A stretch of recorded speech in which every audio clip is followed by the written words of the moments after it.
E agora vamos para Gonê. Ó, o Gonê teve uma atitude... Olha, o Gonê teve um desempenho realmente de gala, né? Eu vou pular uma aí. Sim, ele acabou admitindo que fez pressão sobre os militares em relação a minuta, o relatório do TSE, né? Agora, o Gonê foi devastador. Aliás, parabéns ao procurador-geral Paulo Gonê, né? Que dizem que até se parece um pouco comigo. Ele só não tem tanto cabelo quanto tem, mas é uma coisa que acontece com as pessoas. O Gonê devastador, né?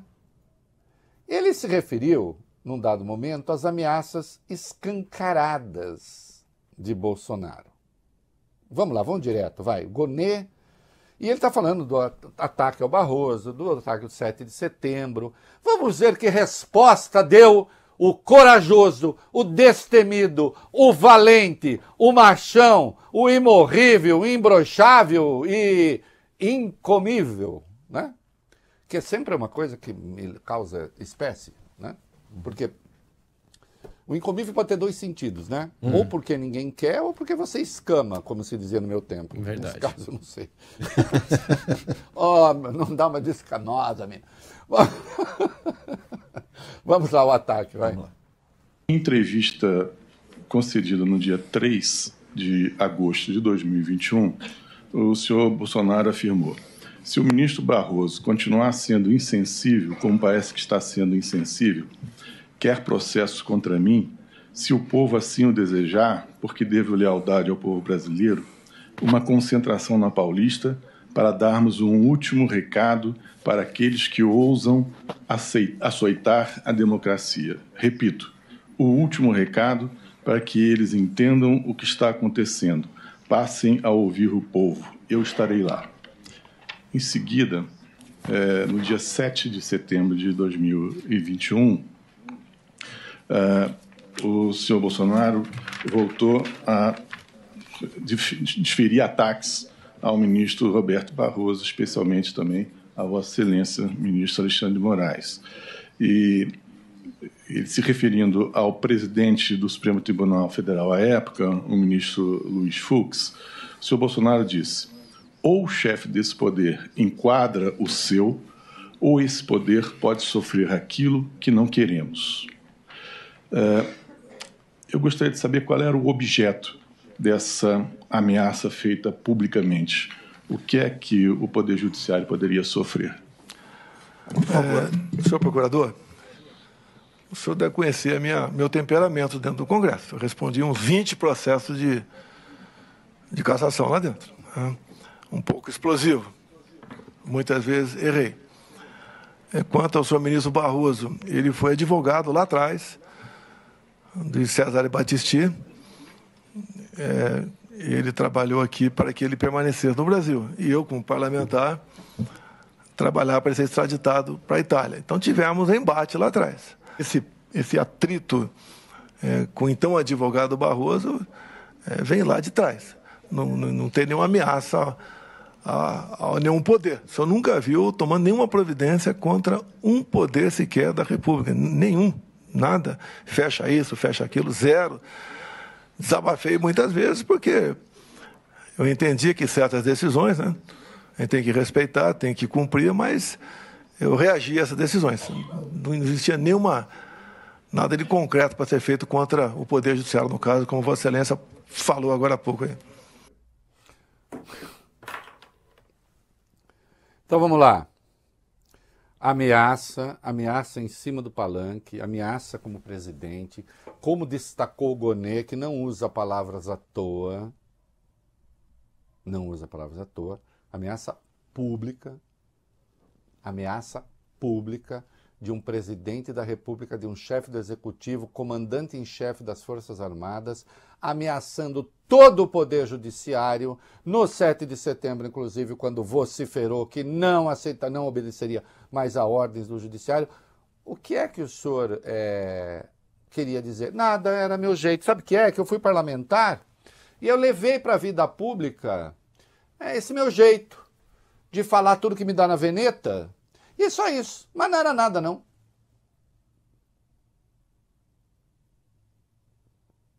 Ah, mas ele vai ser condenado por golpe de Estado por isso? Não, isso constitui o caldo de cultura. Isso constitui o ambiente que ele criou. O que nós temos é mobilização efetiva. Lembre-se que se está julgando agora apenas um núcleo de 8 pessoas. O que se tinha ali era mobilização efetiva para o golpe de Estado, a tentativa de golpe de Estado, que certamente o glorioso Luiz Fux vai dizer, não, porque não foi assinado. A mobilização dos comandantes militares. Como é que a gente impede a posse do eleito? Plano para prender ministro.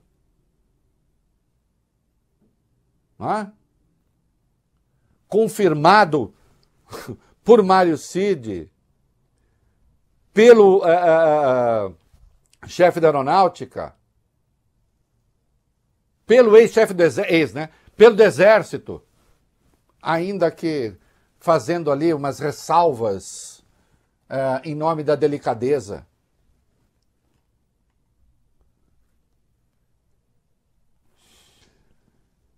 E o Gonê, vamos, a 8 não vamos botar em outro lugar. Tem essa outra coisa espetacular, vamos para 9, porque é o seguinte, na mesa de Bolsonaro, no PL em Brasília, foi encontrado um discurso justificando a decretação de estado de sítio. Estava impresso. A resposta que ele deu, que inclusive o advogado dele, posso esclarecer? Não pode. Né? A resposta que ele deu foi fantástica. E mais uma vez, acovardada também. Né? Pode botar direto aí, vai. O Gonê perguntou a respeito, ele falou, vai. Eu gostaria de indagar do senhor Bolsonaro por que ele tinha pronto um discurso decretando medidas de exceção. Por favor. Realmente foi aprendido na minha mesa esse documento, esse papel, né? Quem mandou para mim foi o doutor Paulo, meu advogado, que extraiu do inquérito. Me permite uma palavra, excelência? Pode continuar.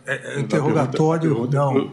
Mas depois... é isso que aconteceu. Foi ele que imprimiu. Ele mandou para mim, que ele estava com o processo na frente, né? Eu pedi uma cópia, como pedi cópia de outras partes do processo e mandava por zap para mim e imprimir. Mas, a cópia do discurso. Ele imprimiu o seu discurso? Não, o discurso não é meu, não. Foi pegando para alguém pegou em algum lugar esse discurso aí. Pois não. E foi parte do inquérito. E daí foi mandado para mim. Eu tomei conhecimento quando ele mandou para mim. Eu acho, como diz aqui, seria o telefone do Cid.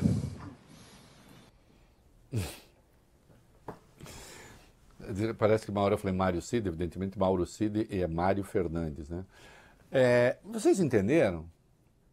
Encontrou-se ali um discurso para um pós-estado de sítio. Fazer o que ali? Foi o advogado que me mandou. Mas tirou de onde? Tirou do inquérito. Mas onde estava? No celular do Cid. O que é? Teria sido um discurso que o Cid fez para ele? E aí o advogado dele imprimiu para mandar para ele com que propósito? Exatamente. Hã?